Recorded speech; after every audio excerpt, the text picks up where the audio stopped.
pagi anak ibu yang cantik-cantik dan ganteng-ganteng. Bagaimana kabar kalian pada hari ini? Alhamdulillah. Alhamdulillah ibu juga baik pada hari ini dan ibu juga sangat bersemangat. Nah, kalian sebelum berangkat ke sekolah tadi sudah sarapan belum? Wah, ternyata ada yang belum dan ada yang sudah ya. Jadi sebelum berangkat ke sekolah kalian sudah harus sarapan dulu agar badannya tidak lesu dan bisa bersemangat. Dan ketika menerima pembelajaran juga enak karena kalian bisa berkonsentrasi dengan baik. Nah, sebelum kita memulai pembelajaran pada hari ini, ada baiknya kita memulai pembelajaran dengan berdoa terlebih dahulu. Nah, sebelum berdoa, ibu akan menunjuk ketua kelas untuk memimpin kita semuanya untuk berdoa. Kepada ketua kelas, Anaji dipersilahkan. Alhamdulillah kita sudah berdoa, silahkan kepada Anaji kembali ke tempat duduknya. Nah, untuk anak-anak ibu, kalian sudah siap belum menerima pembelajaran pada hari ini? Nah, sebelum kita memulai pembelajaran, ibu mau tanya di kelas ini apa ada yang tidak berhadir? Wah, ternyata ada yang sakit. Siapa yang sakit? Oke, baik. Ibu akan absen saja supaya kita tahu siapa saja yang hadir dan juga tidak hadir. Ibu akan absen kalian secara satu persatu dan yang namanya disebut silahkan angkat tangan ya. Dan juga sebutkan hadir. Muhammad Firdaus ada. Ibu sudah absen kalian secara satu persatu. Sekarang bagi kalian yang bajunya masih ada terkeluar dari rok dan juga celana masih belum rapi, silahkan dirapikan terlebih dahulu. Dan untuk meja, bangku yang tidak rapi juga dirapikan juga. Dan sampah-sampah yang masih ada tuh di bawah kolong mejanya dibersihkan dulu ya. Untuk membangkitkan rasa nasionalisme kita, ada baiknya kita harus bernyanyi lagu nasional terlebih dahulu. Jadi siapa di sini yang mau memandu teman-temannya untuk menjadi dirijen? Ya baik, silahkan Putri untuk memimpin teman-temannya. Mari kita tepuk semangat dulu yuk. Tepuk semangat. Semangat. Nah, sebelum kita memulai pembelajaran pada hari ini, ibu mau tanya sama kalian. Kalian di rumah tinggal bersama siapa saja? Nah, ada yang tinggal bersama ayah, ada bersama ibu, ada yang bersama kakaknya, terus juga ada yang bersama kakek, nenek. Banyak sekali ya. Nah, jadi di sini ibu mau tanya, misalkan nih kalau di dalam satu orang siswa di kelas 5A ini di rumahnya ada 5 orang. Nah, kalau misalnya satu kelas 5A ini jumlah orangnya ada 30. Kira-kira semua jumlah anggota keluarganya ada berapa? Satu orang 5, terus kali di 30, jadi ada berapa? Ada 150 orang. Nah, itu banyak sekali kan ya. Nah, kira-kira kalau misalnya jumlah orangnya ada di satu RT, banyak kan? Bagaimana di satu kabupaten ataupun juga di satu provinsi. Nah, jadi jumlah penduduk di Indonesia ini banyak sekali. Di setiap daerah itu memiliki jumlah penduduk yang beragam. Misalnya di daerah A jumlah penduduknya sekian dan di B ada sekian. Nah, jika misalnya jumlah penduduk tersebut tidak tersebar secara merata, maka yang terjadi adalah kepadatan penduduk. Nah, maka dari itu, walaupun penduduknya banyak, tentu memiliki keragaman, baik berupa budayanya juga pasti beragam. Nah, sesuai dengan pembelajaran kita pada hari ini, kita akan membahas tentang kepadatan penduduk, persebaran penduduk, serta keanekaragaman suku budaya yang ada di Indonesia. Dengan adanya pembelajaran pada hari ini, Ibu harapkan kalian mampu menyebutkan tentang kepadatan penduduk, keragaman budaya yang ada di Indonesia, serta kalian bisa menunjukkan sikap nilai-nilai luhur yang tercantum dalam sila-sila Pancasila. Nah, sebelum ke inti pembelajaran, kalian siapkan dulu buku tema kalian. Buku tema 1, subtema 2 pada pembelajaran ketiga pada halaman 76 ya. Nah, jadi di sini Ibu sudah menyiapkan materi pada pembelajaran kita hari ini dalam PowerPoint. Nah, jadi silahkan nanti PowerPoint yang Ibu sampaikan disimak dengan baik, nanti sambil pembelajaran berlangsung kita akan ada tanya jawab.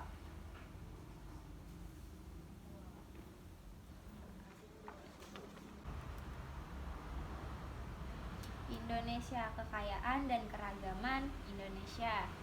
Nah, jadi Indonesia merupakan negara kepulauan yang indah dan memiliki kekayaan alam yang sangat melimpah. Nah, kenampakan alam yang ada di Indonesia seperti lautan, kemudian juga ada pegunungan, kemudian pulau-pulau kecil, dan juga di lautnya ada juga terumbu karang. Jadi kenampakan alam di Indonesia ini banyak sekali, salah satu diantaranya yang berupa ini.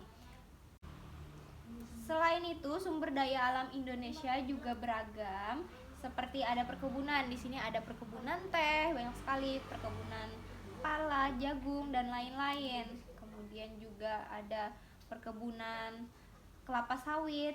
Di Indonesia juga ada pertambangan. Nah, jadi tambang di Indonesia ada batu bara, emas, timah, belerang, dan lain-lain. Serta juga ada pertambangan minyak yang dilakukan di dasar laut. Nah, pertambangan minyak ini kalau di Indonesia itu jadinya seperti minyak bumi itu yang bahan bakar sepeda motor, bensin. Nah, seperti itu.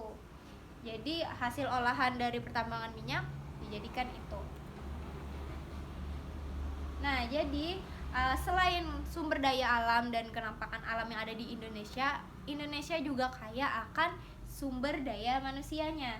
Di Indonesia jumlah penduduknya sekarang itu sekitar 254 juta jiwa. Nah, yang tersebar di 13.466 pulau. Nah, ini menurut Kepala Badan Informasi Geospasial. Jadi sangat banyak dan kaya sekali Indonesia ya. Nah, masing-masing pulau dan wilayah yang ada di Indonesia ini memiliki keragaman, baik keragaman sukunya, kemudian ada keragaman budayanya, tari-tarian, dan lain-lain, alat musik, kemudian juga beragam ras, agama, juga kegolongan. Nah, sini salah satu keragaman budaya Indonesia, rumah-rumah adat. Jadi setiap daerah, setiap itu memiliki keragaman masing-masing dan ciri khasnya masing-masing. Nah, kalian di sini silakan amati peta kepadatan penduduk. Nah, jadi di sini sudah ada keterangannya. Untuk warna hijau, kepadatan penduduknya sekitar kurang dari 3 juta jiwa. Dan kalian bisa lihat. Nah, dari gambar ini kira-kira kepadatan penduduk yang paling padat itu di daerah mana? Dan yang warna apa? Ya, benar sekali, yang warna merah. Nah, ini ada daerah Jawa. Nah, di Jawa ini terdapat kurang lebih 40 juta jiwa, serta daerah Jawa Tengah, Jawa Timur itu sekitaran 13 sampai 39 juta jiwa. Jadi daerah Jawa itu paling padat penduduk untuk di Indonesia. Kemudian di sini untuk daerah yang paling sedikit jumlah penduduknya bisa terlihat dengan jelas, ini ada daerah di Papua, kemudian juga ada di Sulawesi, Kepulauan Maluku. Ini jumlah penduduknya sedikit. Serta untuk daerah-daerah yang berwarna kuning seperti ini jumlah penduduknya cukup padat penduduk, jadi tidak sedikit dan juga tidak kebanyakan.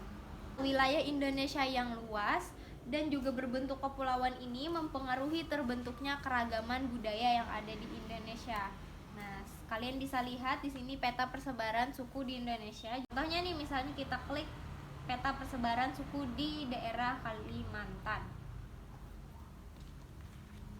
Nah, suku budaya yang tersebar seperti ada suku Banjar, suku Dayak, Kutai, Berau, Tidung, Manaan, Bahau, Punan, dan Kenya.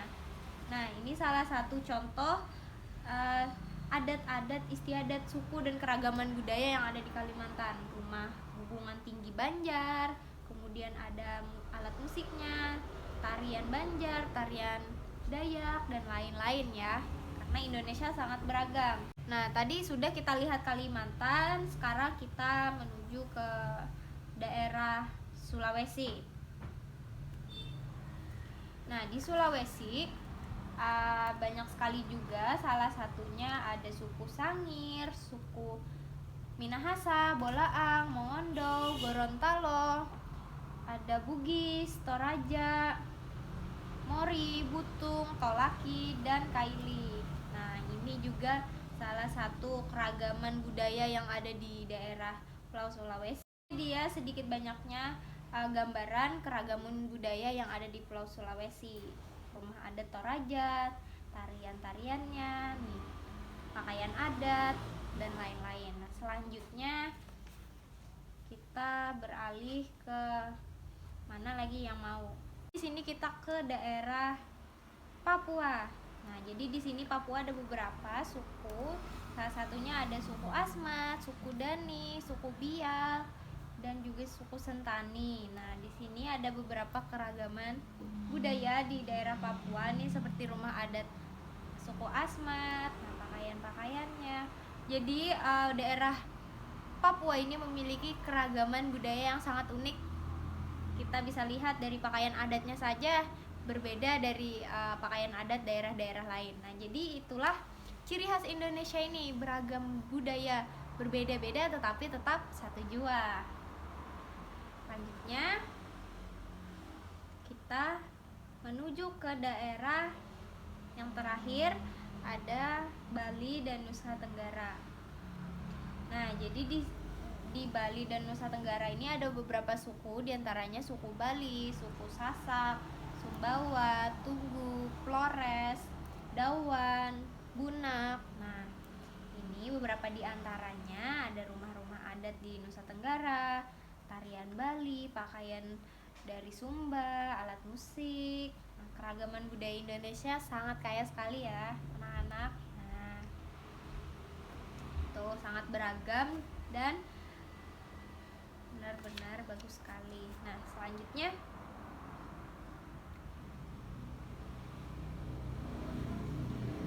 jadi adanya perbedaan suku bangsa yang ada di Indonesia tentu juga mempengaruhi agama dan kepercayaan yang dianut setiap daerah.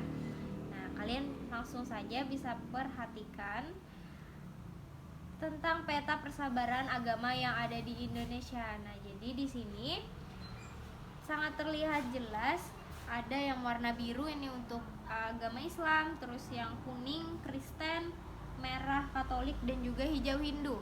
Tapi di Indonesia ada 6 agama yang diakui dan disahkan di Indonesia. Yang pertama ada agama Islam, Hindu, Buddha, Kristen, Katolik, dan juga Konghucu. Tapi di peta persebaran agama di Indonesia ini yang paling dominan dan paling tersebar banyak di Indonesia. Nah, yang pertama paling mayoritas di Indonesia paling banyak itu adalah agama Islam yang warna biru. Hampir di seluruh wilayah Indonesia banyak yang menganut agama Islam. Nah, kemudian juga di sini ada di daerah Papua, di sini berwarna kuning. Untuk warna kuning di sini Kristen. Tapi di daerah Papua tidak hanya Kristen, dia juga menganut agama-agama yang lain. Hanya saja yang lebih dominan adalah agama Kristen. Nah, di sini juga ada yang warna merah ini di daerah Nusa Tenggara. Nah, di sini mereka kebanyakan menganut agama Katolik. Dan untuk yang di sini warna hijau daerah Bali, mereka banyak menganut agama Hindu. Nah, jadi berdasarkan penjelasan yang Ibu jelaskan di sini, beragam sekali penduduk Indonesia. Kemudian dengan adanya keberagaman itu, di sini Ibu menugaskan kalian berkelompok, yang kelompoknya terdiri dari 2 orang. 2 orang ini kalian bisa berkelompok dengan teman sebangku kalian. Jadi nanti tugasnya di sini kalian 2 orang itu tadi, yang satu ada jadi pewawancara, dan yang satunya menjadi narasumber. Tugas kalian nanti kalian bergantian mewawancarai teman kalian. Nah, pembahasan yang diwawancarai, kalian menanyakan dan membahas tentang keragaman budaya. Kalian bertanya tentang namanya, tentang sukunya, tentang adat istiadat, tentang agama. Pokoknya kalian wawancara dengan teman sebangku kalian berkelompok itu tadi. Jadi ibu beri waktu kalian 10 menit untuk melakukan kegiatan ini secara bergantian. Itu tadi berarti kalian punya waktu 5 menit untuk satu orang diwawancarai. Nah, sekarang waktu sudah berlalu 10 menit. Sekarang tugas kalian yang tadi dikumpulkan ke ibu ke depan. Nah, sudah. Kalau tugas kelompok, sekarang ibu punya tugas individu buat kalian. Jadi tugasnya di sini tolong dengarkan baik-baik. Nah, jadi di setiap daerah sekitar kamu, di daerah tempat tinggal kamu pasti ada memiliki keragaman budaya. Pasti ada yang bersuku Jawa, ada suku Banjar dan lain-lain sebagainya, pasti memiliki keragaman. Nah, ibu minta kalian untuk mewawancarai orang-orang di sekitar rumah kamu, baik itu tetangga, terus teman, kemudian Pak RT, pokoknya siapapun kalian wawancarai. Jadi nanti ibu akan membagikan kalian ini lembar angket LKS yang mana data-data yang kalian perlu isi disesuaikan dengan lembar angket ini. Jadi di sini ada tertera tulis namanya, kemudian juga suku apa. Jadi nanti kalian data tentang keragaman budaya. Nah, seperti yang kita ketahui, adanya keragaman budaya yang ada di Indonesia yang sudah ibu jelaskan dan kalian perhatikan tadi, baik berupa keragaman budayanya, agama, dan lain-lain sebagainya.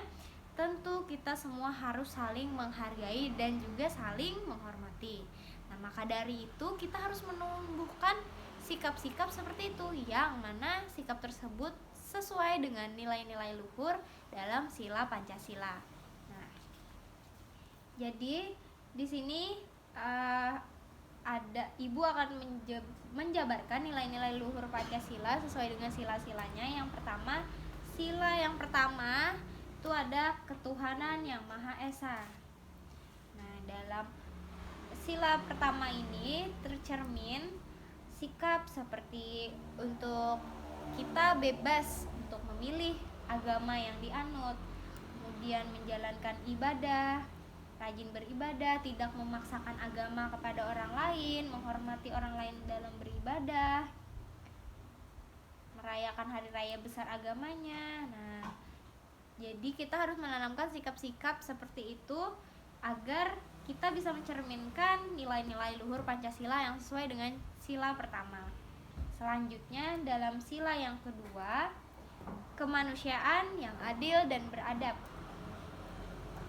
Nah, di sini salah satunya menolong orang lain tanpa melihat latar belakang seseorang, nih seperti gambar ini anak yang menolong pengemis, kemudian membantu teman yang sedang kesusahan,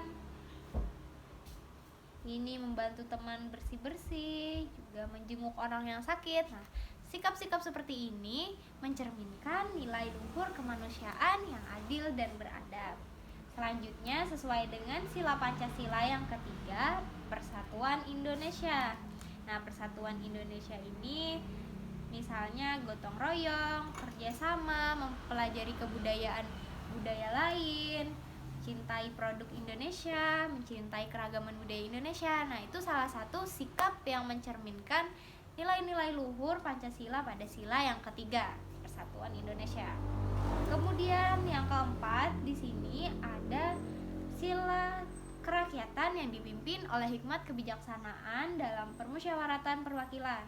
Nah, di sini salah satu kegiatan atau sikap yang mencerminkan sila yang keempat ini salah satunya seperti pemilu, yang mana pemilu ini kita melakukan kegiatan musyawarah, kemudian pemilihan kepala desa, menghargai pendapat orang lain, kemudian melakukan keputusan bersama nih seperti kayak di kelas untuk berdiskusi dan lain-lain. Pokoknya kita mencerminkan sikap ini harus bermusyawarah, tidak memaksakan kehendak kita terhadap orang lain. Nah, banyak sekali sikap-sikap yang tercermin dalam sila yang keempat. Selanjutnya, sila yang terakhir, keadilan sosial bagi seluruh rakyat Indonesia. Jadi sesuai dengan sila yang kelima ini, salah satunya kita melaksanakan pembangunan, memiliki kedudukan yang sama di mata hukum, berikan bantuan sosial. Nah, ini salah satu kita melaksanakan pembangunan atau memanfaatkan pembangunan yang diberikan oleh pemerintah. Nih, seperti ini kayak imunisasi. Ini salah satu keadilan sosial bagi seluruh rakyat Indonesia. Maksudnya pemerintah menyediakan fasilitas untuk masyarakat, menyediakan fasilitas agar masyarakat bisa merasakan hasil dari negara Indonesia. Nah, sekarang kalian buka buku tema kalian pada halaman 85. Di sana ada contoh perilaku yang tidak sesuai dengan Pancasila. Apa saja di sana ada pada kegiatan di rumah, di masyarakat, di sekolah. Nah, di situ ada, kalian bisa baca sendiri bahwa kegiatan apa saja sih yang tidak mencerminkan Pancasila. Nah, sekarang Ibu minta siapa yang mau menyebutkan sila-sila Pancasila yang bisa diterapkan di rumah. Silahkan, Tony, silahkan maju. Selanjutnya di sini siapa yang ingin menunjukkan penerapan sila-sila Pancasila di sekolah? Silahkan, Putri, silahkan maju. Nah, baiklah, kalian tadi sudah paham dengan benar bahwa kegiatan sila-sila Pancasila di rumah dan juga di sekolah itu seperti apa. Nah, sekarang kalian buka buku tema kalian pada halaman 82. Jadi di sana ada teks bacaan, di mana teks itu berisi tentang paragraf. Nah, kalian jawab juga pertanyaan di bawahnya. Jadi kalian identifikasi teks tersebut dan cari ide pokok apa saja yang termuat di dalam teks bacaan tersebut. Ibu beri waktu sampai waktu pembelajaran kita 5 menit sebelum pulang ya. Nah, pada pembelajaran kita pada hari ini banyak sekali yang sudah kita dapatkan. Yang pertama, di awal tadi kita sudah membahas tentang masalah persebaran penduduk, kepadatan penduduk, kemudian tentang persebaran agama, keragaman budaya yang ada di Indonesia, suku-sukunya, budaya, dan segala macam. Kemudian yang terakhir tadi kita membahas nilai-nilai yang termuat di dalam sila Pancasila. Nah, banyak sekali juga pembelajaran yang sudah kita dapatkan, yang mana dengan mempelajari pembelajaran tentang keragaman budaya Indonesia itu menambahkan rasa cinta kita kepada negara Indonesia dan menimbulkan rasa cinta tanah air, toleransi, dan juga tenggang rasa. Nah, anak-anak, terkait pembelajaran kita pada hari ini, apakah ada yang ingin bertanya? Silahkan kalau kalian ingin bertanya. Nah, kalau tidak ada, sekarang Ibu minta salah satu dari kalian untuk menyimpulkan pembelajaran kita pada hari ini. Baik, ketua kelas, Ibu persilahkan Muhammad Anaji untuk maju ke depan untuk menyimpulkan pembelajaran kita pada hari ini. Nah, terima kasih kepada Anaji yang sudah bersedia menyimpulkan pembelajaran hari ini. Baik sekali, dan semoga pembelajaran kita pada hari ini bisa memberikan manfaat yang baik dan bisa menambahkan rasa cinta kita kepada Indonesia. Nah, sebelum mengakhiri pembelajaran kita pada hari ini, ada baiknya kita menyanyikan lagu daerah agar menumbuhkan rasa cinta kita kepada Indonesia, menumbuhkan sikap nasionalisme dan juga cinta tanah air. Nah, sudah selesai kita bernyanyi. Sekarang Ibu minta kalian untuk menyiapkan barang-barang kalian ke dalam tas. Kalian rapikan dahulu sebelum kita pulang. Sudah selesai pembelajaran kita pada hari ini. Semoga memberikan manfaat dan juga menambahkan rasa cinta kita kepada Indonesia, serta menambah wawasan kita terhadap pengetahuan keragaman budaya Indonesia. Nah, sebelum pulang ada baiknya kita mengakhiri pembelajaran hari ini dengan berdoa. Nah, supaya apa yang kita pelajari hari ini bisa bermanfaat. Ibu minta siapa yang bersedia untuk memimpin berdoa? Ya, dipersilahkan kepada Dini. Amin. Alhamdulillah sudah selesai berdoa, dan itu artinya sudah selesai pula pembelajaran kita pada hari ini. Semoga atas apa yang ibu berikan ini, segala kekurangan dan kehilapan mohon dimaafkan dan semoga bermanfaat. Salah hilap ibu mohon maaf. Assalamualaikum warahmatullahi wabarakatuh.